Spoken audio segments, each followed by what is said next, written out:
Este tempo da Quaresma é para nós um tempo de deserto. Como vimos na quarta-feira de cinzas, ele representa, e é, num certo sentido, um reviver a saída do povo hebreu da escravidão do Egito rumo à terra prometida. Estamos nesse tempo, então, nesse deserto, caminhando para olharmos para nosso Senhor, centralizarmos a nossa vida nele e contemplarmos o seu amor por nós, um amor que vai às últimas consequências de sofrer tanto e morrer pregado numa cruz pelos nossos pecados. E por outro lado, nós olhamos para nós mesmos e contemplamos a nossa miséria, a nossa ingratidão, os nossos pecados, que foram a causa da morte de um Deus feito homem, que com o seu amor derramou o seu sangue até a última gota para nos salvar e nos colocar de novo na comunhão com Deus. Por isso a Quaresma é tempo de pensar no principal, que é a salvação da nossa alma. Lembra-te, ó homem, de que tu és pó, e em pó te hás de tornar. Somos cinza fria, e não sabemos quando nos apresentaremos diante de Deus para o julgamento, por isso devemos estar sempre preparados. Porém, nessa caminhada, nesse nosso deserto, que na verdade é, num certo sentido, a nossa própria vida, nós enfrentamos muitos combates. A vida do cristão é um combate contínuo contra os inimigos da carne, o mundo e o demônio. E hoje a igreja nos apresenta esse espírito maligno como o grande tentador. Na verdade, todo o mal que há no mundo encontra sempre no demônio o seu inspirador. E não só inspirador, como o seu feitor. Portanto, observemos como ele age, para termos cuidado de não cair. No Pai Nosso, Jesus nos ensina a rezar: não nos deixeis cair em tentação. Pedimos a Deus a força para isso. Não pedimos para não nos dar tentações, mas para que nós não caiamos quando elas vierem. E Jesus, no Horto das Oliveiras, nos ensina: vigiai e orai, para não cairdes em tentação, porque o espírito está pronto, mas a carne é fraca. E o que é a tentação, né? A tentação é uma incitação, um convite ao pecado, a tirar a paz da nossa alma, e pode vir através de uma pessoa, através de um fato, através de uma imaginação, de uma fantasia, há vários modos.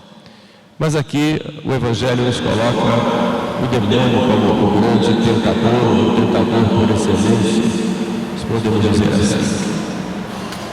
E ele tenta Jesus exatamente, e Deus permite para nos mostrar como vencer as tentações, para nos mostrar também que nós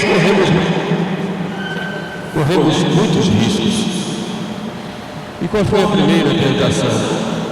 O demônio vai a Jesus, já estava com fome, e diz: se és o Filho de Deus, faze com que essas pedras se transformem em pães. Essa tentação, no caso ali, a tentação da gula, poderíamos dizer que sim, mas essa tentação, na verdade, é a tentação de todo aquele prazer desordenado. O prazer foi dado por Deus para nós em vista da conservação da nossa vida, da conservação da espécie humana, mas ele deve ser ordenado. O prazer do alimento, por exemplo, o prazer da audição, o prazer dos sentidos, eles existem exatamente ou para a nossa conservação como pessoas individuais, ou para a nossa conservação como seres humanos. Mas ele tem uma ordem. E quando extrapolamos essa ordem, aqui vem o pecado.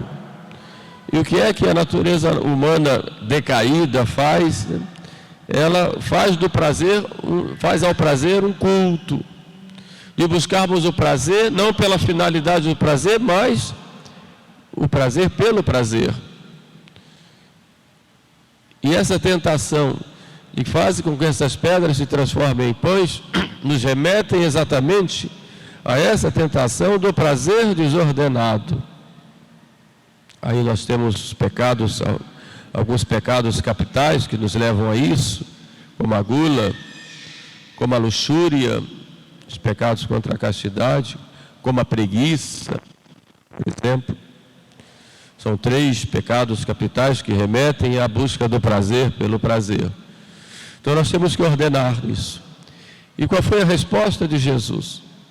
Nem só de pão vive o homem, não só de prazer, mas de toda palavra que sai da boca de Deus.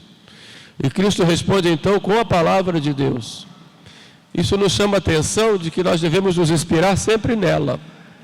A palavra de Deus que nós lemos, meditamos, contemplamos hoje, acabamos de ouvir o Evangelho, São Paulo falando aos Coríntios, não é uma palavra do passado que nós trazemos para o presente, mas uma palavra do presente para o presente. A palavra de Deus é viva, então fala para nós hoje. Daí a importância de nós nos inspirarmos sempre o que diz a palavra de Deus a respeito de tal ou tal assunto.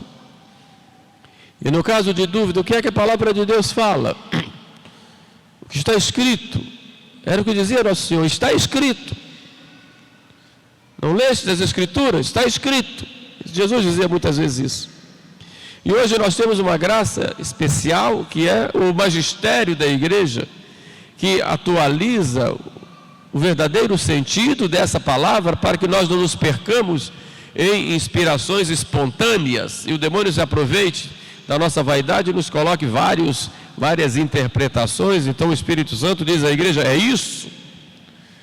Da importância que nós devemos dar a essa palavra, como fonte de inspiração para todos os nossos atos. O que o povo enfrentou no deserto, ainda prometido, exatamente, enfrentou dificuldades, sede, fome. Deus foi cuidando, mostrando, deu água para eles, deu comida, deu a palavra que alimentava as suas almas. Os 10 mandamentos nos mostram isso, além de todo o livro do Êxodo, que vai nos mostrando como Deus cuidou do seu povo, como Deus cuida de nós. Então vamos nos inspirar sempre na palavra de Deus. Se vier essa tentação, o que é que Deus diz? Até onde eu posso ir? Deus me diz na sua palavra. Nem só de pão vive o homem, mas de toda a palavra que sai da boca de Deus. Nos inspirar também, hoje nesse tempo de Quaresma, no Brasil se faz a campanha da fraternidade, e esse ano fala-se da fome, dai-lhes vós mesmos de comer. É uma pena que muitas vezes isso seja levado no sentido mais ideológico, e esse dar de comer ficasse por conta de um Estado totalitário, e que provocasse até revoluções sociais. Mas eu vou dar de comer, tenho que dar, e procurar fazer a caridade. Poderíamos mostrar uma campanha de caridade, né, para que os fiéis todos ajudassem e que todo mundo tivesse como viver dignamente, ao menos o pão de cada dia. Mas eu chamo a atenção e me preocupa uma coisa muito maior que isso, que a maior caridade que existe é salvar a alma. E qual é o cuidado que se tem em dar de comer também ao espírito? Nós somos corpo e alma, e somos chamados por Deus à santidade e à salvação eterna. Temos que dar de comer ao corpo, sim, mas não podemos nos esquecer que o principal é cuidar da alma e alimentar as almas. Então, até que ponto nós, como membros da igreja, nos comprometemos em não só dar o pão que mata a fome do corpo, mas dar sobretudo o pão que mata a fome das almas que estão aí perdidas pelo mundo e se entregando a tantas misérias. E a própria fome material é fruto desta falta de alimento espiritual ou da rejeição desse alimento que é a palavra de Deus. É algo que nos faz pensar. A segunda tentação, o demônio coloca Jesus no pináculo do templo, parte mais alta. Não vou entrar aqui em detalhes do porquê lá e o porquê daquela tentação. Havia entre o povo a esperança, digamos, entre aspas, de que o Messias viria do alto, né, direto, né? Ali foi uma tentação do demônio nesse sentido, que havia provocado no povo essa falsa esperança, e Jesus iria ali, né, alimentar, né, aquela falsidade, né, que o demônio tinha feito. Mas vamos ver a tentação em si. Se és o Filho de Deus, lança-te daqui abaixo. E o demônio usa a Sagrada Escritura. Isso é uma coisa muito interessante, porque nem todo aquele que usa a Bíblia é de Deus. Muita gente usa a Bíblia para falsear e conseguir os seus intentos. Nós temos mais de 40 mil seitas protestantes e todas elas usam a mesma Bíblia. E cada uma ensina de uma maneira e briga por um ponto, muitas vezes dentro da própria, aspas, congregação deles. E nos católicos também o livre exame está cada vez se difundindo mais. Mas eu quero dizer o que o demônio tenta Jesus. Se és o Filho de Deus, lança-te daqui abaixo. Usa como argumento a própria palavra de Deus, embora omitindo uma palavra lá que tinha. Lança-te daqui abaixo, porque está escrito que o Senhor te socorrerá para que não tropeces em nenhuma pedra. Tinha no caminho, mas o demônio tinha a palavra caminho. Bom, essa foi uma grande tentação de orgulho. E é a primeira grande tentação que nós temos, nosso orgulho. Enquanto na primeira a tentação era mais para a carne, essa agora é pior, porque é uma tentação para o espírito. Vai, pula, que Deus te socorre. É a tentação da presunção, de querermos nos salvar sem merecimento. É a tentação de nós nos expormos às ocasiões de pecado, achando que Deus vai nos socorrer. É a tentação do descuido na vida espiritual, vivendo como se nós não tivéssemos uma alma imortal. É a tentação do descuido na busca da santidade de vida e na luta contra as tentações e, sobretudo, contra aquelas ocasiões que nos levam a elas. É a tentação da desobediência e a tentação do orgulho. E Jesus nos ensina exatamente o contrário: não tentarás o Senhor teu Deus. Ou seja, saiba da tua fraqueza, não espere milagres de Deus, Ele faça milagres. Não espere coisas extraordinárias. Não vá com essa vã confiança, que não é confiança, mas nessa arrogância espiritual. Faça aquilo que é devido.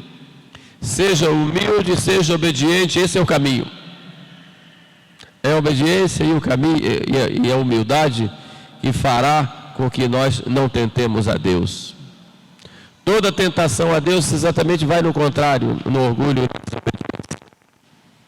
Não tentarás o Senhor teu Deus. Quantas vezes a gente se expõe na ocasião de pecado? Eu posso ir lá no carnaval, não tem problema. Eu posso ir lá naquele barzinho com os amigos, não tem problema.